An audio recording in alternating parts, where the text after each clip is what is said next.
گہرے سبز جنگل میں 5 چھوٹے بندر موموکو کو زوزو ٹکی اور کیکی ایک درخت پر رہتے تھے۔ وہ سب بہت اچھے دوست تھے اور دن بھر جھولے جھولتے چھپن چھپائی کھیلتے اور مزے مزے کی باتیں کرتے رہتے تھے۔ ایک دن صبح کے وقت انہیں جھاڑیوں سے ہلکی سی دھاڑ سنائی دی۔ سب بندر حیران ہو گئے اور آہستہ آہستہ نیچے اترے تاکہ دیکھ سکی یہ آواز کہاں سے آ رہی ہے۔ جب وہ جھاڑیوں کے قریب پہنچے تو دیکھا کہ ایک شیر کا بچہ اکیلا اور ڈرا ہوا بیٹھا ہے۔ ہیلو، تمہارا نام کیا ہے؟ مومو نے نرمی سے پوچھا۔ میرا نام لیو ہے، شیر کے بچے نے سسکیاں بھرتے ہوئے کہا۔ میں تتلیوں کے پیچھے بھاگتے ہوئے اپنی ماما سے بچھڑ گیا ہوں۔ سب بندر آپس میں سرگوشی کرنے لگے۔ وہ پہلے کبھی شیر کے بچے سے نہیں ملے تھے، مگر لیو بہت پیارا اور غمگین لگ رہا تھا، اس لیے انہوں نے مدد کرنے کا فیصلہ کیا۔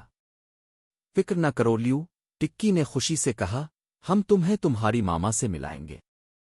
پھر سب بندر اور لیو جنگل میں سفر پر نکلے۔ انہوں نے رنگ برنگے طوطے، سمجھدار ہاتھی اور نیند میں ڈوبا ہوا مگرمچھ سب سے پوچھا کہ کیا کسی نے لیو کی ماں کو دیکھا ہے، مگر کسی کو کچھ پتا نہ تھا۔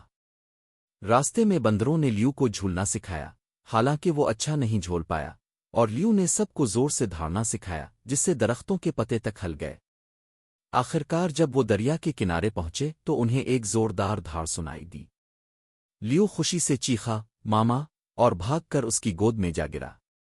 میرے بچوں، تمہارا شکریہ، ماما شیر نے پیار سے کہا۔ تم سب سچے جنگل کے ہیرو ہو۔